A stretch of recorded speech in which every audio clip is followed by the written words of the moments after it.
Balang araw, nais ko na ikaw ang susunod na mamumuno dito sa baryo natin, Jonas.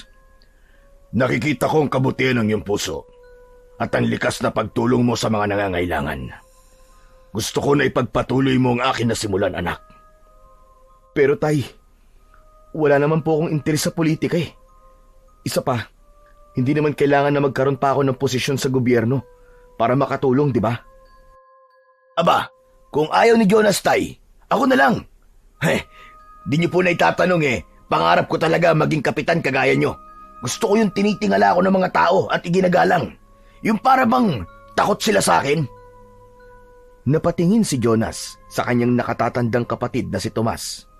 Umiling si Kapitan Leon habang nakatingin kay Tomas na sa sandaling yon ay may ngisi sa muka. Tomas, mas makabubuti kung mag-focus ka na lamang sa negosyo natin. Alam mo naman doon ka magaling. Doon kita inaasahan. Pero tatay, kung hindi interesado si Jonas, edi ako na lang. Mahirap pilitin ang ayaw. Kilala niyo naman ako. Lahat ng gusto niyo sinusunod ko nang walang tanong-tanong. Pwes, ang gusto ko ay sa negosyo ka mag-focus. Isa pa, Tomas, hindi ka maaaring mamuno sa baryong ito kung ang gusto mo lang ay katakutan ka ng mga tao. Ang pagiging kapitan ay tungkol sa paglilingkod sa bayan at pagkakaroon ng malasakit sa kapwa. At ikaw naman, Jonas, pag-isipan mo mabuti ang sinasabi ko sa'yo. Pasensya na po, tay. Pero mas gusto ko po ng tahimik na buhay. Kaya ko pong tumulong kahit wala po akong katungkulan. Bumuntong hininga si Kapitan Leon, bagamat may lungkot sa mga mata nito sa pagtutol ni Jonas, ay hindi na ito nagalit sa kanya. Naiintindihan kita, anak. Pero sana maisip mo rin kung gaano kahalaga na magkaroon ng isang tao na may malasakit sa baryo natin. Bata ka pa naman. Naniniwala ko na sa pagdaan ng mga araw, maiisip mo rin ang mga sinabi ko sa'yo. Sa gilid ng mata ni Jonas, ay napansin niya ang matalim na tingin ni Tomas sa kanya bago ito muling bumalik sa pagkain. Naintindihan ni Jonas kung bakit gano'n na lang ang kagustuhan ng tatay niya na sumunod siya sa yapak nito. Sa baryo San Miguel kasi ay walang sino mang hindi nakakakilala sa pamilya nila.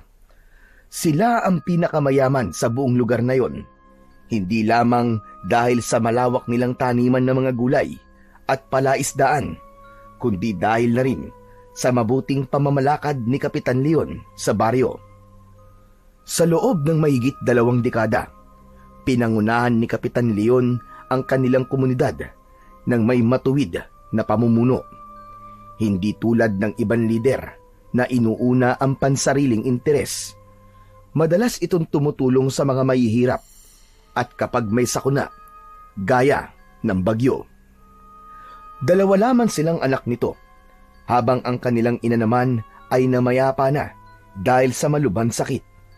Si Tomas, bilang panganay, ay siyang katulong ng tatay nila sa negosyo, habang si Jonas naman ay panandaliang huminto sa pag-aaral sa kolehiyo dahil napagtanto niya na hindi niya pala talaga gusto ang kinuha niyang kurso, kaya paminsan-minsan ay katulong din siya ng kapatid niya sa taniman at palaisdaan. Ngunit sa kabila ng pagiging perpektong pamilya sa mata ng karamihan, ay hindi alam ng lahat na may matagal ng lihim na tensyon sa pagitan ng magkapatid. Makalipas ang ilang sandali, ay bumukas ang pinto ng dining area at pumasok ang isang matangkad at matikas na lalaki. Yun ay ang ninong ni Jonas na si Rudy. Magandang umaga! Aba, mukhang masarap ang almusal niyong mag-ama. Agad na tumayo si Jonas mula sa kanyang upuan at lumapit sa lalaki upang magmano. Magandang umaga po, Ninong Rudy. Ngumiti si Rudy at marahang tinapik sa balikat si Jonas. Lumapit ito kay Kapitan Leon at inilapag sa lamesa ang dala nitong basket. Puno yun ng mga bote na ang laman ay juice mula sa iba't ibang prutas. Halika, Rudy. Kumain ka na rin ng almusal. Saluhan mo na kami rito. Naku, Leon. Nakakain na ako bago umalis ng bahay. Ang totoo niyan, dinalhan lang kita ng ginawa kong juice Ginawa ko to kagabi. Ilagay mo na lang sa rep nyo gaya ng dati. Tinignan ni Kapitan Leon ang basket at agad na kinuha ang isa sa mga bote. Salamat, Rudy ah. Talagang kailangan ko mga yan eh. Lalo na't madalas ako nilalagnat itong mga nakaraang araw. Dapat kasi, nagpapahinga ka rin paminsan-minsan. Masyado ka masipag, Leon eh. Ang kalusugan mo dapat ang inuuna mo. Umiling si Kapitan Leon habang binubuksan ang isang bote at tinikman ang juice na naroon. Alam mo, Rudy, hindi pwede magpahinga ang isang kapitan. Hindi rin naman nagpapahinga ang problema sa baryo natin eh. Teka, titikman ko nga ito. Masarap ang isang to ah. Pinagsamang juice yan ng mangga at pinya. Kung ako sa'yo, Rudy, ay ginagawa mo na tong negosyo, sigurado akong kikita ka rito na malaki. Sige pare, pag-iisipan ko yung suggestion mo na yan. Pero sa ngayon, ay natutuwa pa naman ako na ikaw at ako pa lang ang nakakatikim ng mga ginagawa kong healthy drinks. Pero balik tayo sa pinag-uusapan natin. Masyado ka kasing masipag eh. Mabuti na lang at nandyan si Jonas na palagi kang tinutulungan. Sinabi mo pa, si Jonas ang nangunguna sa pagpapaayos ng basketball court sa baryo natin. Napakasipag talaga ng anak kong yan. Hindi lang masipag, kundi kagaya mo na mabuting tao. Ramdam ni Jonas ang bigat ng mga papuri sa kanya, ngunit hindi siya komportable sa ganoong uri ng atensyon. Napansin niya rin ang pananahimik ni Tomas na parabang sumasakit na ang tenga nito dahil mula kanina ay puro tungkol lang kay Jonas ang pinag-uusapan. Nagpatuloy ang kanilang pag-uusap at sa buong oras ay puro papuri kay Jonas ang naririnig nila. Hindi niya alam kung dapat siyang matuwa o dapat siyang mag-alala dahil sa bawat papuri sa kanya ay napapansin niyang palalim ng palalim ang tingin ni Tomas sa kanya. Matapos ang almusal, ay agad na nagtungo si Jonas sa palaisdaan ng kanilang pamilya. Maganda ang sikat ng araw at hindi yun masyadong masakit sa balat. Bitbit niya ang isang balde ng pagkain ng mga isda at agad niyang sinimulan ang pagpapakain sa mga alaga nilang tilapia. Isinaboy niya yun sa tubig at mabilis na lumangoy ang mga tilapia upang kumain. Nagkagulo ang mga yon at tila nag-aagawan pa sa pagkain. Habang abala si Jonas, ay lumapit sa kanya si Tomas. Napansin niya ang matalim nitong tingin sa kanya. Ano kayang pakiramdam na maging paboritong anak, ano? Napatingin si Jonas sa kanyang kuya at bahagya siyang naguluhan sa tanong nito. Kuya, wala namang paborito si tatay sa atin eh. Nakikita lang niya kung saan tayo magaling, kuya. Huwag ka na magpa-ipokrito, Jonas. Sigurado akong lumalaki na ang ulo mo sa kakarinig na papuri araw-araw. Samantalang ako, halos masunog na ang balat ko sa araw sa pag-aasikaso ng taniman at palaisdaan natin. Pero ni isang papuri mula kay tatay ay wala akong naririnig. Pero ikaw, konting kilos mo lang ay para ka ng santo kung purihin. Hindi totoo yan, kuya. Alam mo bang hinahangaan kita? Ang sipag mo at ang galing mo sa negosyo. Ikaw ang nakakaisip ng solusyon kapag may problema sa palaisdaan o sa taniman natin ng mga gulay. Hindi ko kailangan ng papuri mo, Jonas. Ang gusto ko, manggaling yung kay tatay. Pero alam ko naman na hindi mangyayari yun. Kasi masyado kang pabibo at bait-baitan. Gusto mo, nasa iyo lagi ang sentro ng atensyon. Napayuko si Jonas dahil hindi niya alam kung paano sasagutin ang galit ng kanyang kapatid. Hindi naman niya ginusto ang espesyal na pagtingin ng kanilang ama at para sa kanya ay ginagawa lang niya kung ano ang alam niyang tama. Patuloy sa pagsaboy ng pagkain si Jonas hanggang sa iniwanan na siya ni Tomas. Nilingon niya ang papalayo niyang kuya at kahit nakatalikod dito sa kanya ay ramdam na ramdam niya ang galit nito. Hindi lingid sa kaalaman ni Jonas na kahit wala siyang katungkulan sa baryo nila ay marami ang humahanga sa kanya.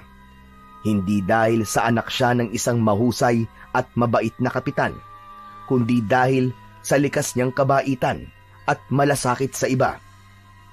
Isang umaga, abala si Jonas sa pag-aasikaso ng bagong proyekto ng tatay niya. Yun ay ang pagpapatayo ng kubo na malapit sa plaza upang may masilungan ang mga magsasaka tuwing umuulan o tirik ang araw. Kasama ni Jonas ang ilang trabahador at ilang opisyal ng barangay at lahat ay masayang makita siyang tumutulong sa pagtatayo ng kubo. Maya-maya pa ay dumating si Kapitan Leon kasama si Rudy at Tomas. Jonas anak, abay pawis sa pawis ka na. Magpahinga ka na muna. Mamaya na lang po siguro, tay. Gusto ko na rin po kasi matapos tong kubo para mapakinabangan na po ng mga tao dito sa atin. Ay nako, napakabait talaga ng anak ko. Kung lahat ng kabataan sa baryo natin ay katulad mo, sigurado kong magiging magandang takbo ng buhay ng mga tao dito sa San Miguel. Hindi na nakapagtataka pare na lumaking ganyan ang anak mo. Pinalaki mo ng maayos At hindi rin ako magtataka na balang araw ay siya ang susunod sa yapak mo.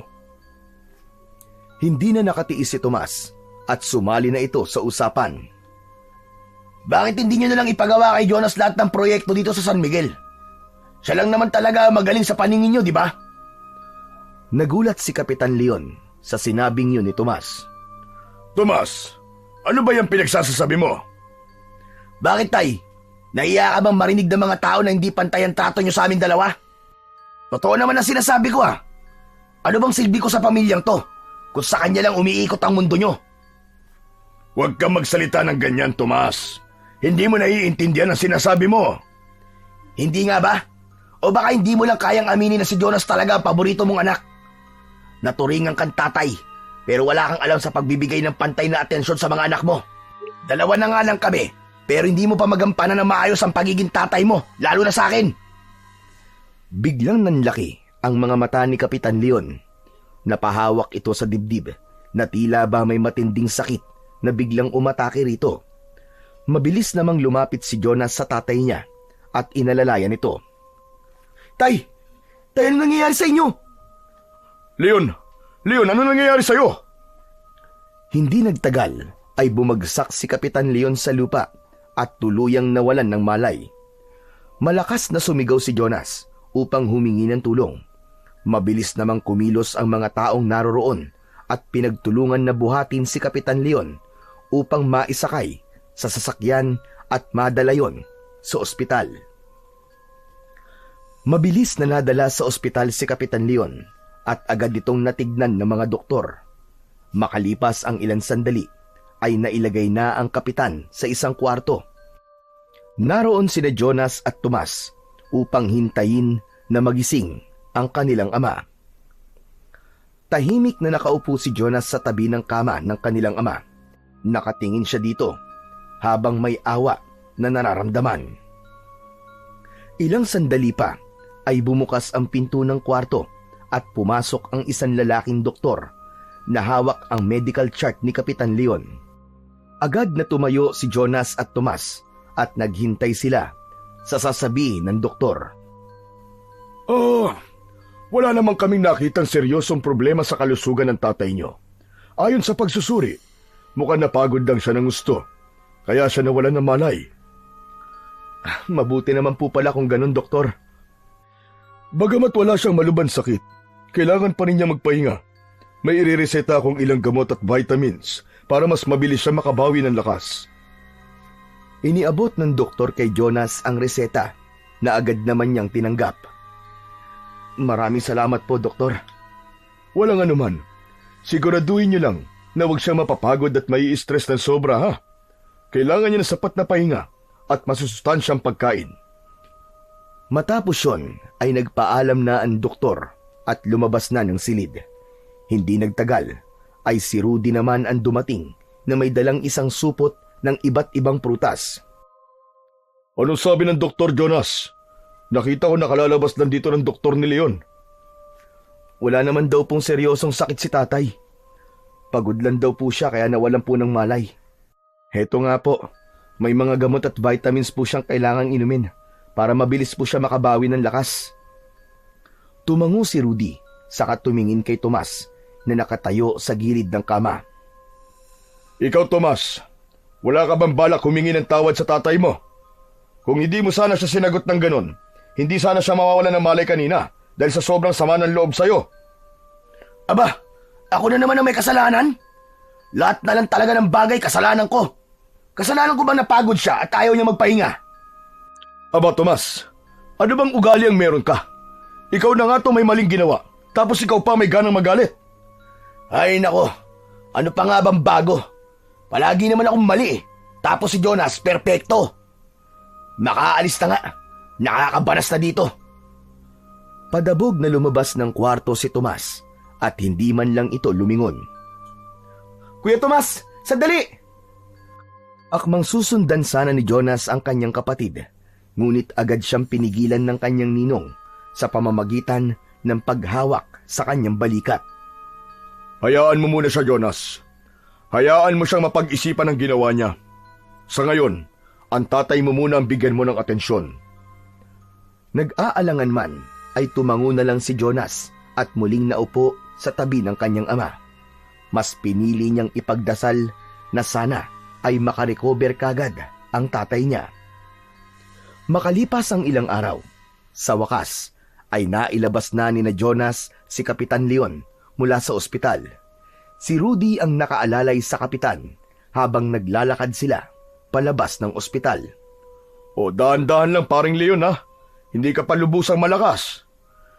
Kaya ko naman maglakad na mag-isa, Rudy. Hindi naman ako baldado. Napailing si Rudy at tumingin kay Jonas. Alam nilang matigas talaga ang ulo ni Kapitan Leon kaya hindi na sila nagulat sa inasal nito. Nang makasakay na sila sa sasakyan, ay maingat na pinaandar ni Jonas ang kotse.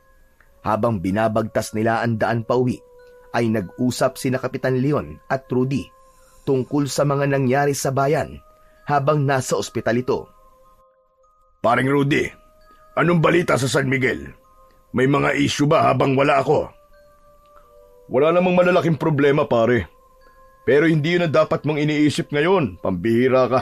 Ang mahalaga ay gumaling ka ng tuluyan. Hindi ako pwede magpahinga ng matagal, pare.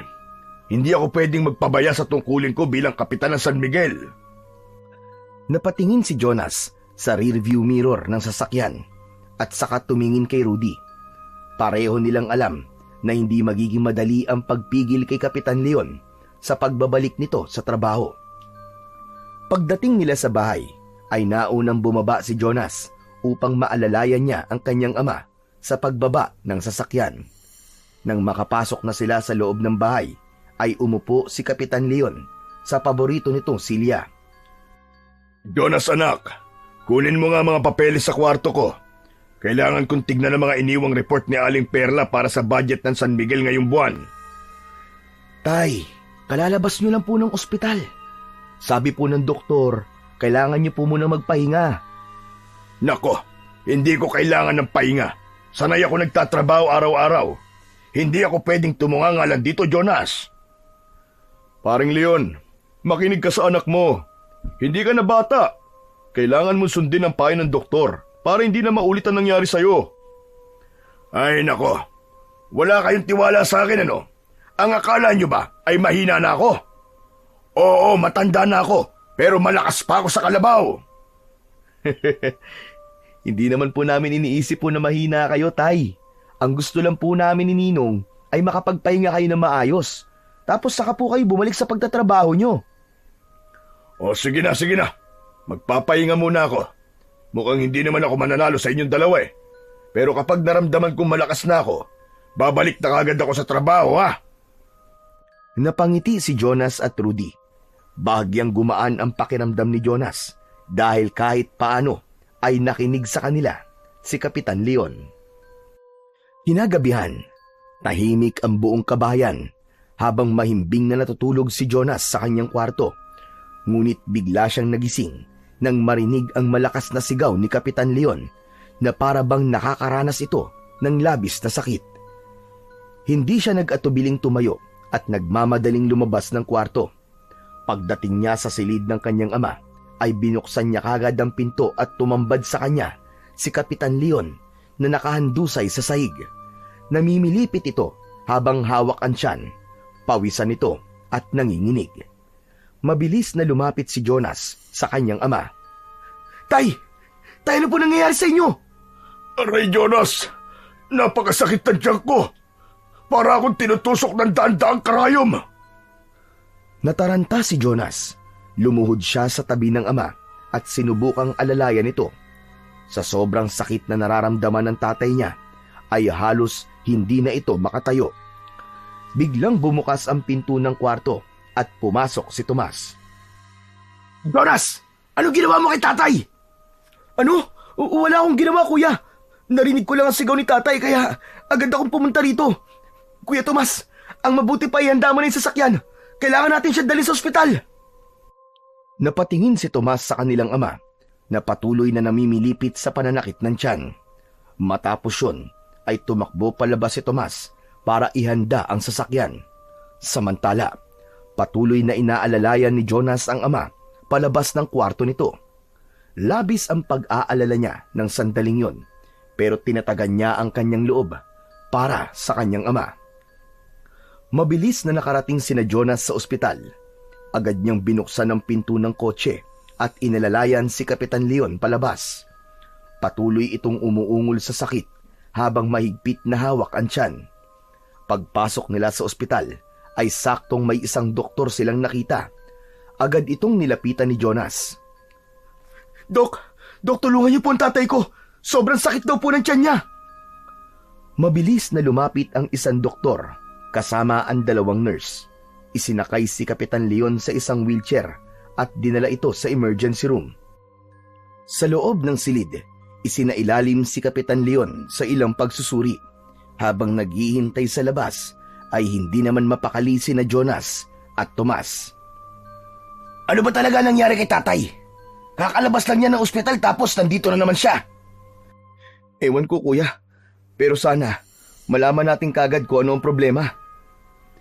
Makalipas ang halos isang oras, ay lumabas ang doktor mula sa emergency room at kinausap sina Jonas. Ayon sa doktor, ay wala naman nakitang problema ang mga ito sa tiyan ng tatay nila.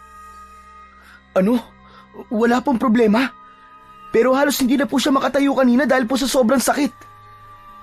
Sinabi ng doktor na maging ito ay nagtataka dahil habang sinusuri ng mga ito si Kapitan Leon, ay bigla na lamang daw nawala ang pananakit ng tiyan nito. At dahil sa maayos na ang lagay ng tatay nila, ay sinabi ng doktor na maaari na nilang iuwi si Kapitan Leon. Hindi alam ni Jonas kung matutuwa ba siya o mas matatakot sa nangyari. Maya-maya pa ay lumabas na si Kapitan Leon mula sa emergency room. Nakakalakad na ito ng matuwid at mukhang wala nang iniindang sakit. Inaya na sila nitong umuwi. Nagbayad muna si Jonas ng dapat bayaran at saka sila umuwi sa kanilang bahay. Ang buong akala ni na Jonas ay maayos na ang lagay ni Kapitan Leon. Ngunit sa paglipas ng mga araw ay lalong lumala ang kalagayan nito. Mas dumalas itong atakihin ng matinding pananakit ng tiyan. Labis din ang panghihina na nararamdaman nito. Ilang beses nila itong isinugod sa ospital. Ngunit sa bawat pagsusuring ginagawa sa kapitan ay walang natukoy na anumang sakit ang mga doktor. Kaya sa huli ay palagi itong pinapauwi. Hanggang sa tuluyan ng bumagsak ang katawan ni Kapitan Leon. Napakalayo na nito sa dating matikas at respetadong pinuno ng San Miguel. Namayat ito ng gusto at halos hindi na nakakatayo sa higaan. Ang buong San Miguel ay nag-aalala at nalungkot sa sinapit ng kanilang kapitan. Si Jonas naman ay halos hindi na lumalayo sa tabi ng kanyang ama. Ngunit sa kabila ng lahat ng pagsisikap nilang malaman ang dahilan ng paghihirap nito, ay nanatili yung isang malaking misteryo. Sa mga sumunod na araw, ay lalo pang lumubha ang kalagayan ni Kapitan Leon. Nagsimulang lumitaw ang malalalim at mapupulang sugat sa iba't ibang bahagi ng katawan nito. Walang tigil ang pananakit ng katawan ni Kapitan Leon. At sa bawat gabi ay maririnig ang mahihinang ungol nito dahil sa labis na paghihirap. Sa kabila ng paulit-ulit na pagdala nila Jonas sa ospital kay Kapitan Leon, ay wala pa ring matukoy na dahilan ang mga doktor kung bakit yon nangyayari sa tatay nila. Halos magmakaawa na nga si Jonas na pag-aralan pang mabuti ang kaso ng kanyang ama, pero kahit na anong gawin ng mga doktor, ay hindi nalaman ng mga ito kung ano ba talaga ang sakit ng kapitan. Walang nagawa sina Jonas at Tomas, kundi bumalik sa bahay at harapin ang nakakaawang kalagayan ng kanilang ama. Isang hapon, habang nakaupo si Jonas sa may sala at nag-iisip kung ano ang gagawin sa tatay nila, ay nakarinig siya ng mahinang pagkatok sa pinto. Agad siyang tumayo at binuksan yon. Pagbukas niya, agad na bumungad sa kanya si Tatang Pablo, ang kilalang albularyo sa kanilang lugar. Tatang Pablo, kayo po pala. May kailangan po ba kayo? Pasensya na kung nagpunta ko rito ng walang pasabi. Nakarating sa akin ang nangyayari kay Kapitan Leon. Kaya ako nandito. Gusto kong tumulong. Gusto ko sanang subukan na gamutin siya. Naku, maraming salamat po, Tatang Pablo. Hindi ko na nga po alam ang gagawin ko eh. Kahit po mga doktor, hindi po matukoy kung ano nangyayari sa tatay ko. Hindi lahat ng sakit ay nagagamot ng mga doktor, iyo. Gagawin ko ito dahil malaki ang utang na loob ko sa iyong ama. Siya ang tumubos sa lupa ko na naisanla ko noon sa bangko. Kung hindi dahil sa kanya, malamang ay wala na ako rito sa San Miguel. Hindi ko kailanman makakalimutan ang ginawa niyang yon. Kaya ngayon ay panahon na para suklian ko ang kabutihan niyang yon. Damang-dama ni Jonas ang sinseridad sa boses ng matanda. Hindi na siya nagdalawang isip at pumayag na siya sa nais nitong gawin. Maraming salamat po ulit, Tatang Pablo. Sa ngayon po, kahit ano pong paraan na sa tingin ko ay makakatulong sa tatay ko, ay handa po akong subukan. Sige po, pasok po kayo, Tatang Pablo. Tumabi si Jonas at pinaraan ang matanda. Pagpasok ni Tatang Pablo sa bahay, ay sumunod kagad si Jonas at muling isinara ang pinto. Pupunta na sana sila sa kwarto ni Kapitan Leon nang biglang bumukas ang pinto ng kwarto ni Tomas. Mula roon ay lumabas si Tomas at agad na kumunot ang noo nito nang makita si Tatang Pablo. Teka sandali, anong ginagawa ni Tatang Pablo dito? Kuya, titignan niya si tatay. Baka sakaling matulungan niya tayo. Jonas, nahihibang ka na ba? Kahit mga doktor nga hindi matukoy ang sakit ni tatay eh. Isang albularyo pa kaya? Ano namang magagawa ng hilot at langis ng matandang yan? Sige nga. Huwag mong maliitin ang pagiging albularyo ko, Tomas. Hindi lahat ng sakit ay kayang ipaliwanag ng mga doktor. At ano, Tatang Pablo? Aasahan namin na may langis o halamang gamot kang gagamitin, tapos bigla na lang siyang gagaling? Heh, huwag niyo akong gawin tanga. Sigurado akong gusto mo lang pagkakitaan ng sakit ni tatay. Wala akong balak na humingi ng kahit na anong sentimo bilang kabayaran. Ginagawa ko ito dahil may utang na loob ako sa inyong ama. Hindi nakapagsalita si Tomas sa sinabing yun ni Tatang Pablo. Matapos yun ay bumukas ang pinto at pumasok si Rudy na halatang nagtataka sa nangyayari. Teka, ano bang kaguluhan ito? Nasa labas pa lang ako dinig na dinig ko ng sigaw mo, Tomas. Si Jonas kasi, gusto niyang gamutin ng albularyong yan si tatay. Hindi makapaniwalang tumingin si Rudy kay Jonas. Jonas, seryoso ka ba? Wala nga nagawa mga doktor sa tatay nyo, tapos ipapaubaya mo lang kay Tatang Pablo ang sakit ng tatay nyo? Ninong, may naiisip pa ba kayong ibang paraan para gumaling si tatay? Hindi nyo ba nakikita kung ano nangyayari sa kanya? Wala tayong sagot na makuha sa mga doktor. Isa pa, sa tuwing nakikita ko nahihirapan siya ay para ako mamamatay. Desperado na po ako, Ninong. Kung may kahit 1% na pag-asa na gumaling si tatay sa pamamagitan ni Tatang Pablo, ay aasa ako sa napakaliit na porsyentong yun. Hindi na napigilan ni Jonas ang maluwa. Tumingin siya kay Tatang Pablo at tumango. Halika, Tatang. Tignan niyo na po si tatay. Wala nang nagawa si Tomas at Rudy, kundi panoorin silang dalawa habang papunta sa kwarto ni Kapitan Leon.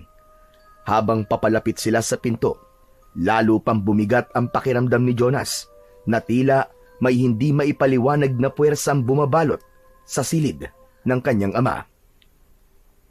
Pagpasok nila sa kwarto, ay nakita nila si Kapitan Leon na mahimbing nang natutulog.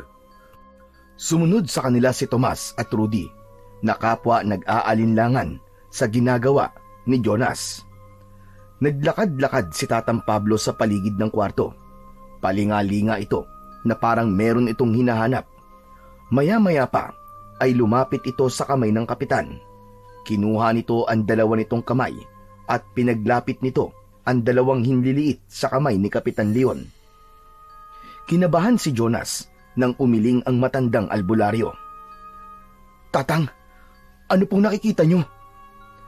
Kinukulam ang tatay niyo, Jonas. Iyan na nga ba ang sinasabi ko eh. Ganyan naman palagi ang mga albularyo eh. Kapag hindi kayang ipaliwanag ang sakit, sasabihin kagad kinukulam, o kaya naingkanto, o kaya nakatapak ng duwende. Ano pang bago dyan?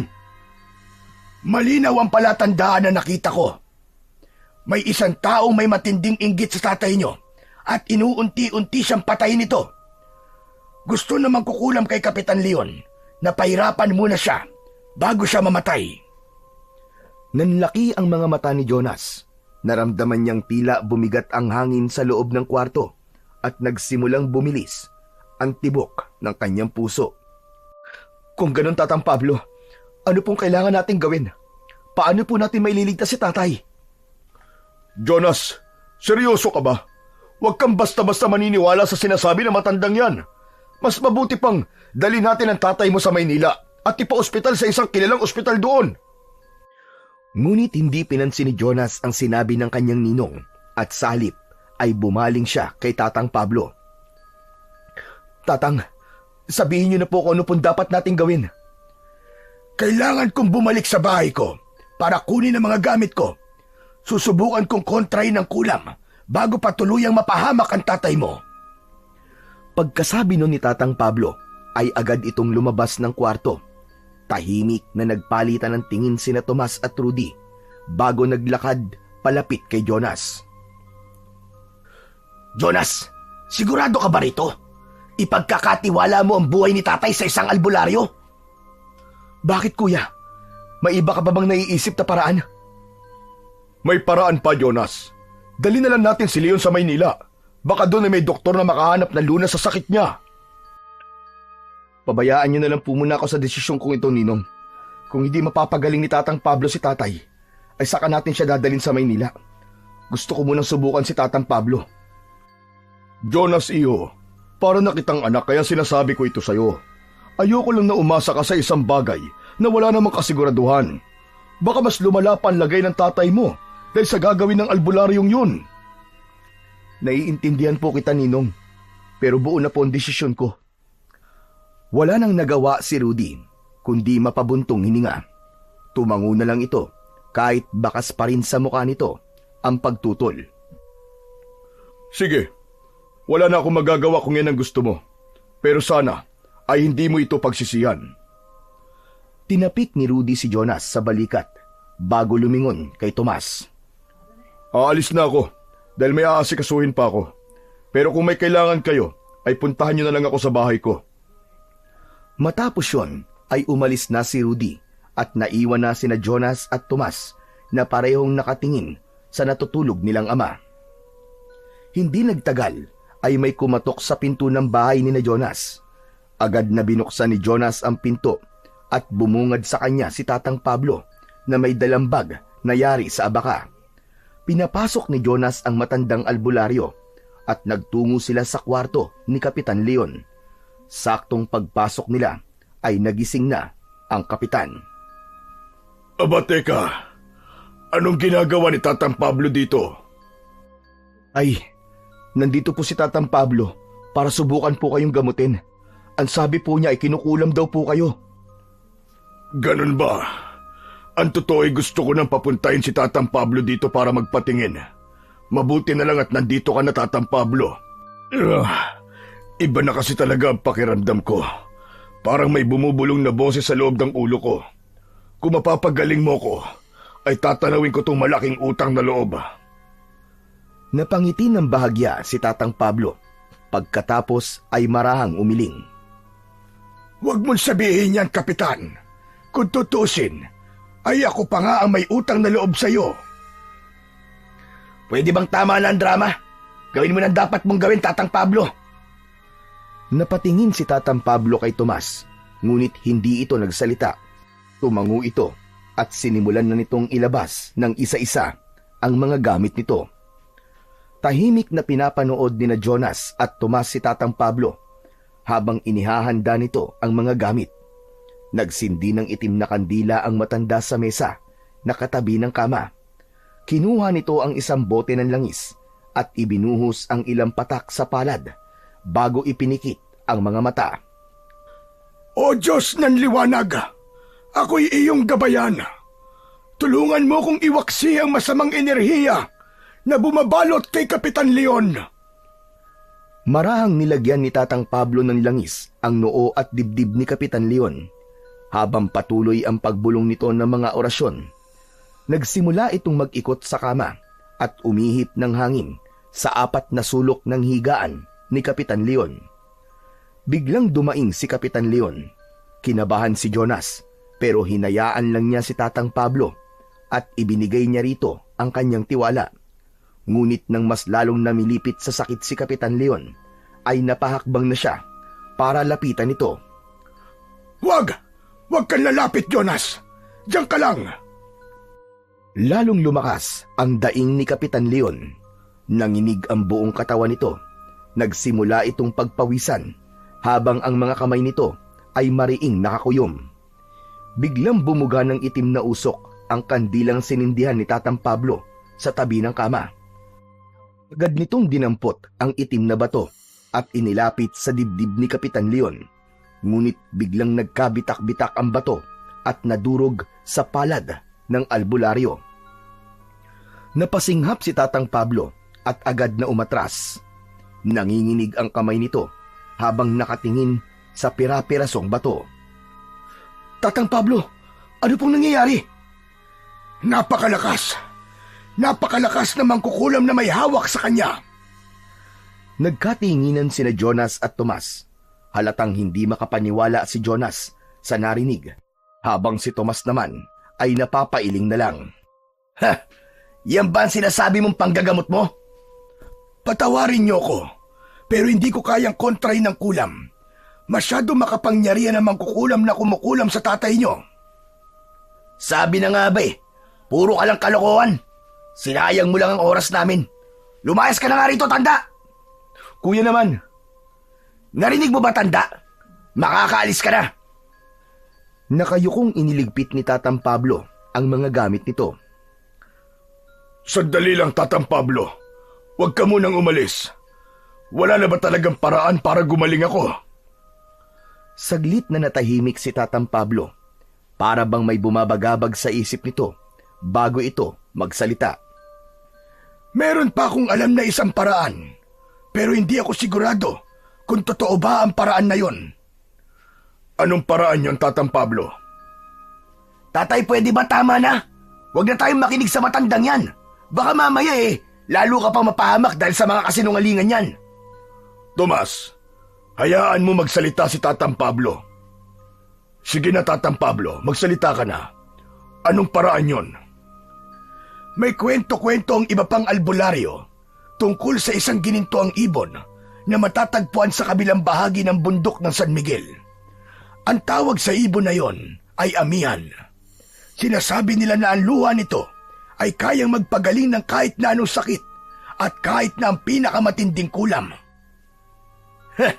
Gininto ang ibon? Luha na nakapagpapagaling ng sakit? Ano susunod? Diwata, tikbalang, kapre? Pambihira naman, tatay. Huwag tayo magpaloko dyan. Hindi nyo ba nakikita? Wala siyang nagawa kanina para mapagaling kayo. Hindi pinansin ni Kapitan Leon ang mga sinabi ni Tomas. Tama ba narinig ko? Kwento-kwento lang ang tungkol sa ibong amihan? Oo, pero may posibilidad na totoong ibon na yon at ang kakayahan nitong makapagpagaling. Saglit na katahimikan ang bumalot sa silid Halatang nag-iisip si Kapitan Leon habang si Jonas ay nagdadalawang isip kung may katotohanan ba ang sinabi ni Tatang Pablo tungkol sa gininto ang ibon. Ngunit sa huli ay naisip ni Jonas na baka nga totoo ang ibong amihan at yun na lang ang tanging paraan para gumaling ang tatay niya. Kaya napukaw na ang atensyon niya sa mga sinabi ni Tatang Pablo. Tatang Pablo, sabihin niyo po sa akin, saan eksakto matatagpuan ang ibong amihan? Pambihira! Isa ka pang uto-uto, Jonas! Kuya Tomas, tama na. Wala na tayong ibang magagawa kundi subukan ang sinasabing paraan ni Tatang Pablo. Tatang, sagutin niyo na po ang tanong ko. Sa kabilang bahagi ng bundok ng San Miguel ay may isang ilog. Kailangan sundan niyo ang ilog sa direksyon kung saan sumisikat ang araw. At sa dulo nun ay may matatagpuan kayong isang mahiwagang gubat. Doon nakatira ang ibong amihan. Ngunit tandaan niyo, hindi basta-basta nauhuli ang ibong amihan. Ang sabi-sabi, anging ang isang tao may busilak na puso lamang ang kayang humuli rito. Magsasalita pa sana si Tomas, pero inunahan na ito ni Kapitan Leon. Kung ganon, kung sino man sa inyong dalawang magkapatid ang makakahuli sa ibong amihan, ay siyang magkakaroon ng mas malaking parte ng mana. Hindi makapaniwala si Jonas sa sinabing yon ng tatay nila. Sa pagkakataon na yon, ay tila nag-iba na ang ihip ng hangin kay Tomas. Teka, tatay, seryoso ka ba sa sinabi mong yan? Oo, Tomas, seryoso ako. Gagawin ko ang lahat para humaba pa ang buhay ko dahil ayoko pang mamatay. Gusto ko pa magsilbi na matagal dito sa San Miguel bilang kapitan. Kung ganyan na ang usapan, ay payag na ako na subukang huliin ang ibon na yon. Sisiguraduhin kong ako makakakuha ng ibong amihan. Mas malaking mana ang usapan, di ba? Tatay, wala po akong pakialam sa mana. Ang gusto ko lang po ay mahuli ang ibong amihan para gumaling na po kayo. Mag-iingat kayo. Hindi malabo na may mga pagsubok kayong kakaharapin bago marating ang mahiwagang gubat kung saan nakatira ang ibong amihan. Napatitig sina Jonas at Tomas sa isa't isa. Alam ni Jonas na kaya biglang naniwala si Tomas sa ibong amihan ay dahil sa mas malaking mana na makukuha ng makakahuli sa ibon na yon. Pero para kay Jonas, nais niyang mahuli ang ibong amihan upang madugtungan ang buhay ng kanilang ama. Kinagabihan ay hindi magawang makatulog ni Jonas. Nakahiga na siya sa kanyang kama habang nakatitig sa kisame. Paulit-ulit na bumabalik sa kanyang isipan ang sinabi ni Tatang Pablo tungkol sa ibong amihan. Hindi pa rin siya kumbinsido kung totoo nga ba ang naturang ibon, pero wala na siyang nagawa kundi maniwala dahil sa desperado na siyang gumaling ang kanyang ama. Napabuntong hininga si Jonas at bumangon. Naglakad siya palabas ng kanyang silid. Tinungo niya ang kwarto ng kanilang ama at maingat niyang binuksan ang pinto upang silipin ito. Nagulat si Jonas nang gising pa pala si Kapitan Leon. Tinawag siya nito, kaya wala na siyang nagawa kundi pumasok at lumapit. Tay, bakit gising pa po kayo? Malapit na po magmadaling araw . Dapat po nagpapahinga na po kayo. Hindi ako makatulog sa pag-iisip, anak. Nakita ni Jonas ang bahagyang pagniwi ng ama. Alam niyang merong masakit dito, pero ayaw lang nitong sabihin. Tay, talaga po bang naniniwala kayo sa ibong amihan? Hindi ko alam, Jonas. Hanggang ngayon ay duda pa rin ako. Pero wala akong ibang pagpipilian. Desperado na akong gumaling. Pero tay, hindi nyo na kami kailangan bigyan pa ng pabuya ni Kuya para hanapin po ang lunas sa sakit nyo. Anak nyo po kami. Dapat lang po na gumawa kami ng paraan para gumaling kayo. Huminga ng malalim si Kapitan Leon at saglit na tumingin sa labas ng bintana bago muling bumaling kay Jonas. Jonas, anak, alam kong kahit walang pabuya, ay mag-isa kang pupunta sa tirahan ng ibong amihan. Pero ayoko magpunta ka ron na mag-isa, anak. At kilala ko si Tomas. Kikilos lang siya kung may kapalit. Ginawa ko yun para dalawa kayong magkapatid na humuli sa ibong amihan. Umusog si Jonas palapit kay Kapitan Leon at hinawakan niya ang kamay nito na halos butot balat na. Tay, pangako, susubukan ko pong hulihin at iuwi ang ibong amihan para gumaling na po kayo. Sige, maraming salamat anak. Aasahan ko yan. Matamlay na ngumiti si Kapitan Leon. Hindi na napigilan ni Jonas ang pagpatak ng kanyang mga luha. Alam niyang mahirap at delikado ang misyon nila ni Tomas, pero gagawin niya ang lahat para sa kanyang ama. Makalipas ang isang araw, ay nagdesisyon na sina Jonas at Tomas na magtungo sa mahiwagang gubat na sinabi ni Tatang Pablo. Naghanda na sila ng mga gamit na kailangan nilang dalhin sa kanilang paglalakbay. Nagdala sila ng mga pagkain, tubig, kutsilyo at lubid.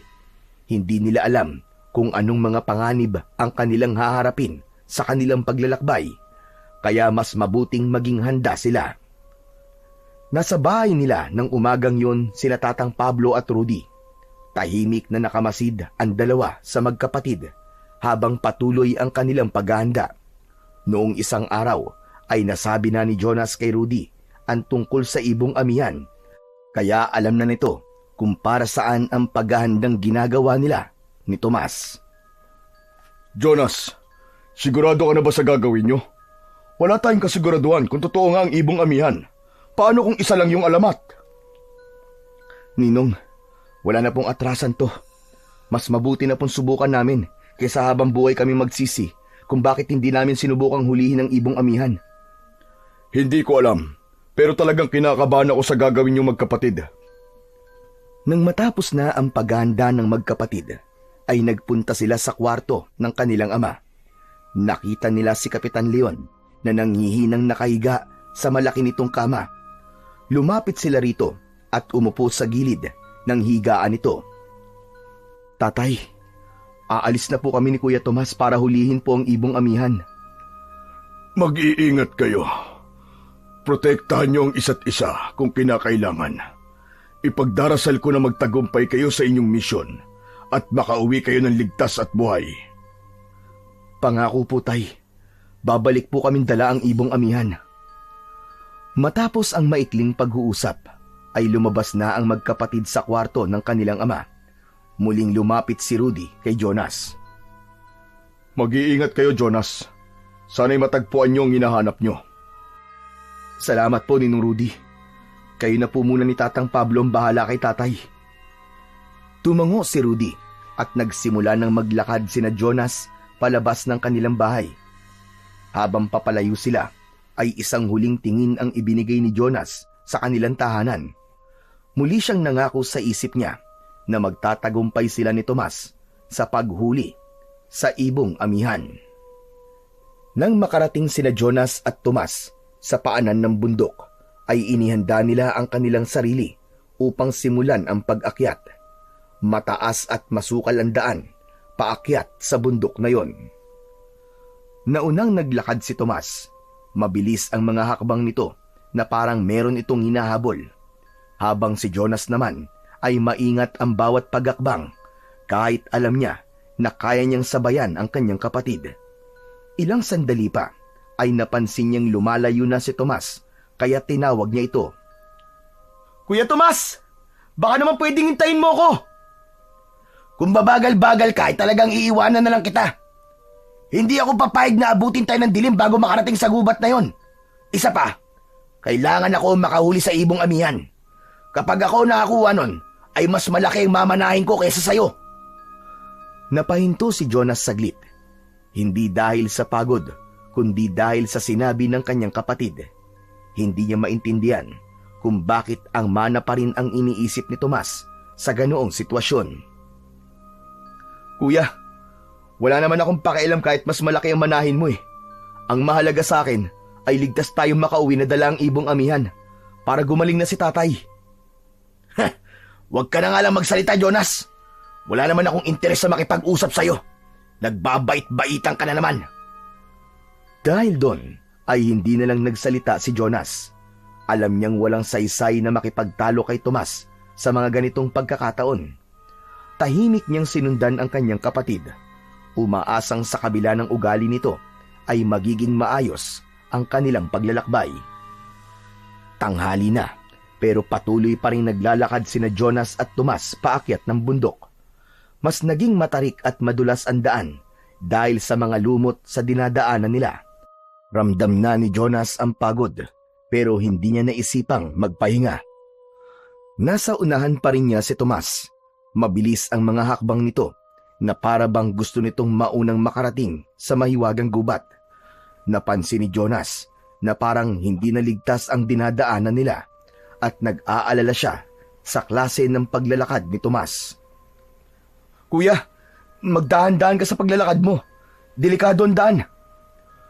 Ngunit hindi siya pinansin ni Tomas. Sa halip, lalo pa nitong binilisan ang paglalakad at doon na nga nangyari ang hindi inaasahan.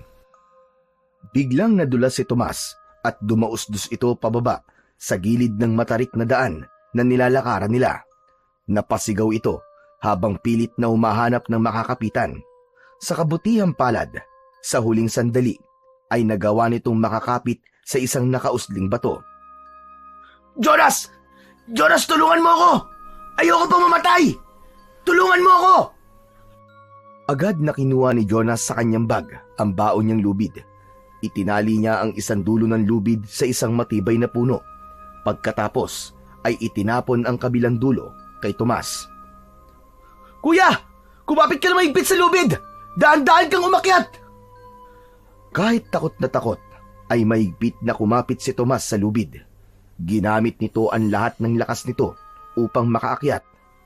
Makalipas ang ilang sandali, ay tuluyan ng nakaahon si Tomas. Habol nito ang paghinga at bakas sa mga mata nito ang matinding takot. Inilahad ni Jonas ang isa niyang kamay para tulungang makatayo si Tomas. Ngunit imbis na tanggapin ang kamay niya, ay masama siyang tinignan ni Tomas at tumayo ito ng mag-isa. Kasalanan mo to eh! Kung hindi mo ako kinausap kanina, hindi ako madudulas. Ang dami-dami mo lagi sinasabi. Ang ingay-ingay mo, kaya nawawala ako sa focus. Ano? Ako pa ngayon na may kasalanan? Sino pa ba? Sigurado ako na ginusto mo na mangyari to sa akin. Nanlaki ang mga mata ni Jonas sa sinabi sa kanya ni Tomas. Hindi siya makapaniwala na pagkatapos niya tong iligtas, ay pag-iisipan pa siya nito ng hindi maganda. Tumalikod na si Tomas at nagpatuloy na sa paglalakad na parang walang nangyari.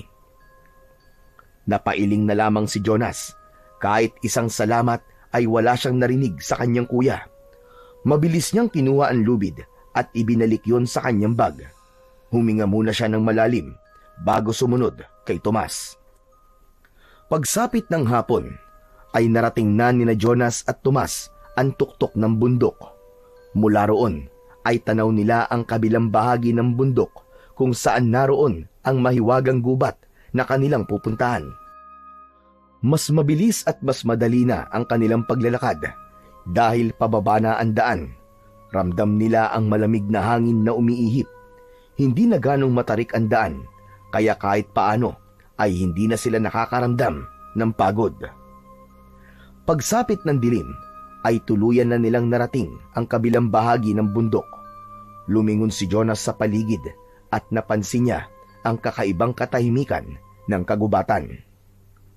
"Kuya, mas mabuti yatang magpahinga na muna tayo rito. Palipasin na lang natin ang gabi at bukas na tayo magpatuloy sa paglalakad." Ano magpahinga? Naduduwag ka lang kaya gusto mong huminto. Ayaw mo maglakad sa dilim. Malapit na tayo, Jonas. Sayang ang oras kung titigil pa tayo rito. Hindi ako natatakot, kuya. Pero mas delikado kung maglalakad tayo ng ganitong oras. Ikaw, kung gusto mo magpatuloy, sige. Hindi kita pipigilan. Basta, magpapahinga muna ako. Bahala ka sa buhay mo. Maganda nga yun eh, para siguradong ako makakahuli sa ibong yun. Diyan ka na, duwag! Hindi na lang sumagot si Jonas at naupo na siya sa ilalim ng isang mayabong na puno. Binuksan niya ang kanyang bag at nagsimulang uminom ng tubig. Samantala, agad na nagpatuloy sa paglalakad ang kuya niyang si Tomas. Tahimik na nakatingin si Jonas sa madilim na gubat nang bigla siyang nakarinig ng napakalakas na pag-alulong ng isang hayop na hindi niya sigurado kung ano. Tumaas ang balahibo niya at pilit niyang kinalma ang sarili. Napatingin kagad si Jonas sa direksyon kung saan naglakad si Tomas. Maya-maya lang ay may narinig siyang mabilis na yabag na papalapit sa kanya. Hindi nagtagal ay nakita niya si Tomas na nagmamadaling naglalakad papunta sa kanya at halos matapilok pa. Agad na napansin ni Jonas ang takot sa mukha ng kanyang kuya nang makalapit na ito sa kanya. Humihingal ito at halatang balisa. "Oh, bakit ka bumalik, kuya?" Bigla ako napagod. Tama ka. Siguro nga mas mabuti na rin magpahinga na muna tayo at bukas na ng umaga magpatuloy sa paglalakad. Baka naman natakot ka lang dun sa alulong na narinig natin. Ha? Anong alulong? Wala akong narinig na alulong, no? Umupo si Tomas sa tabi ni Jonas. Kinuha nito ang bag nito at naglabas ng pagkain at tubig. Hindi napigilan ni Jonas ang mapailing at mapatawa ng mahina. Alam niya na kaya bumalik ang kuya niya ay dahil natakot ito sa alulong na narinig nila. Habang kumakain, ay palihim na tinapunan ni Jonas ng tingin si Tomas. Halata pa rin ang kaba sa mukha ng kanyang kuya. Ngunit dahil sa pride nito, pinili na lang niyang wag nang mang-asar pa. Pagkatapos nilang kumain, ay nahiga na sa lupa si Tomas. Ginamit nitong unan ang dala nitong bag. Samantala, si Jonas naman ay nanatiling nakaupo at panay ang linga sa paligid. Ramdam niya ang lamig ng gabi at ang bigat ng kanyang mga mata, ngunit may kung anong bumabagabag sa kanya. Para bang may kung anong hindi tama sa paligid. Nagbuntong hininga siya at pinilit na iwaksi ang kanyang kaba. Makalipas ang ilang minuto, hindi na kinaya ni Jonas ang antok, kaya humiga na rin siya sa lupa. Pumikit siya at pilit na pinakalmaan sarili hanggang sa tuluyan na siyang nakatulog. Hindi alam ni Jonas kung gaano na siya katagal natulog nang magising siya dahil sa may narinig siyang kaluskos sa kung saan. Bumangon siya at umupo sa lupa habang nakasandal ang likod sa puno. Pinakiramdaman niya ang paligid at inisip na baka guni-guni lamang ang kaluskos na gumising sa kanya.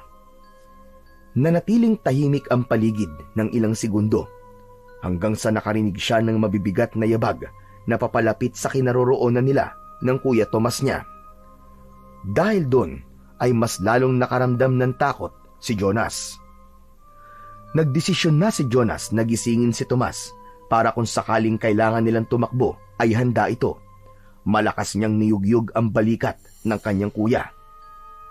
Kuya! Kuya, gising! May paparating! Ano ba, Jonas? Istorbo ka sa pagtulog ko eh. Kung ayaw mo matulog, magpatulog ka!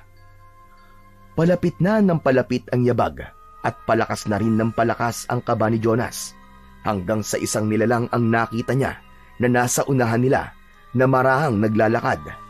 Nanlaki ang mga mata niya nang mapagtanto niya na ang nilalang na yon ay isang aswang. Matangkad yon at may kapayatan ang katawan. Meron yung mabalahibong katawan. Matutulis ang mga ngipin ng aswang habang ang mga mata ay mapupula at nanlilisik. Sandaling huminto ang aswang at tila nakipagtitigan pa kay Jonas. Mas lalong naging agresibo si Jonas sa paggising kay Tomas. Kulang na lang ay buhati niya ang kanyang kuya para makatakbo na silang dalawa. Kuya, gumising ka! May aswang! Pero sa halip na matakot, ay mas nagalit pa si Tomas at malakas nitong pinalo ang kamay ni Jonas. Ano ba? Tigilan mo ako sa kalokohan mo, Jonas! Muling tinignan ni Jonas ang aswang na sa sandaling yon ay naglalakad na papalapit sa kanila. Napasigaw siya ng ubod lakas nang tumakbo na ang aswang sa kanilang kinaroroonan. Napabangon si Tomas mula sa pagkakahiga dahil sa pagsigaw ni Jonas. Akmang papagalitan nito si Jonas, ngunit nang nakita nito ang papalapit na aswang, ay nanlaki ang mga mata nito sa takot. Walang sabi-sabi na tumakbo si Tomas at iniwan si Jonas sa gitna ng panganib. Mabilis na binuksan ni Jonas ang kanyang bag at kinuha ang kutsilyo bago siya tumakbo sa direksyon kung saan nagtungo ang kanyang kuya. Pero sa pagmamadali niya ay nadapa siya sa ugat ng isang puno. Tumihaya siya at nakita niya ang pagsunggab sa kanya ng aswang. Mabilis na nag-isip si Jonas at gumulong siya pakaliwa. Nang lumapag ang aswang sa kinapwestuhan niya kanina, ay agad niya tong inundayan ng saksak sa tagiliran. Umalingaw-ngaw sa buong paligid ang malakas na pagsigaw ng aswang dahil sa ginawa ni Jonas. Mabilis na tumayo si Jonas at umatras ng ilang hakbang palayo sa aswang. Tumayo na rin ang aswang at nang akmang lalapit ito sa kanya ay matapang niyang itinutok dito ang hawak na kutsilyo. Huwag ka nalapit! Subukan mo lang! At papatayin kita! Ilang saglit, nananatili ang aswang sa kinatatayuan bago yung tuluyang umatras at tumakbo palayo kay Jonas. Bahagyang nakahinga ng maluwag si Jonas nang tuluyan nang nawala ang aswang sa kanyang paningin. Hindi nagtagal ay dumating na rin si Tomas na tagaktak ang pawis at habol ang paghinga. Umakto pa ito na akala mo ay makikipagsuntukan habang palingalinga sa paligid. Nasaan? Nasaan na? Nasaan ang aswang? Wala na kuya, naitaboy ko na. Kung kanina ka sana lumabas, naabutan mo sana siya. Sayang! Handa pa naman ako makipaglaban sa kanya. Paano ka makikipaglaban? Mas nauna ka pang tumakbo sa akin kanina eh. Ano? May sinasabi ka ba? Wala. Wala kuya. Ang sabi ko, balikan na natin yung mga gamit natin at baka nawala na ang mga yun. Nagpatiuna na si Jonas sa paglalakad, habang si Tomas naman ay agad na sumunod sa kanya. Tumingala sa kalangitan si Jonas at tahimik siyang nagdasal na sana ay wag nang bumalik ang aswang na yon. Sa kabila ng pagtakas ng aswang kanina, ay hindi pa rin naging kampante si Jonas. Mas pinili niyang wag matulog para magbantay upang masiguro ang kanilang kaligtasan. Habang si Tomas naman ay nakahiga at mahimbing na natutulog at humihilik pa. Mahigpit na hawak ni Jonas ang kutsilyo at hindi niya yon binibitiwan kahit saglit. Sa bawat kaluskos na kanyang naririnig, ay napapatayo siya at naglalakad-lakad sa paligid nila upang makasiguro na wala na talaga roon ang aswang. Lumipas ang ilang oras at unti-unti nang lumiwanag ang paligid. Nang tuluyan ng sumikat ang araw, ay nagising na si Tomas. Tumayo ito at nag-inat ng katawan. Ayos ah! Ang sarap ng tulog ko!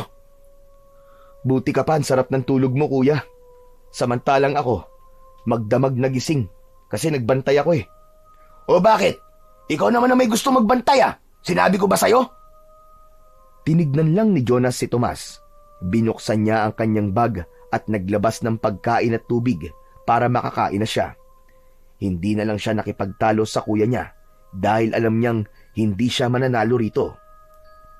Matapos kumain, ay muling naglakad ang magkapatid. Hindi nagtagal, ay narating na nila ang ilog na sinabi ni Tatang Pablo.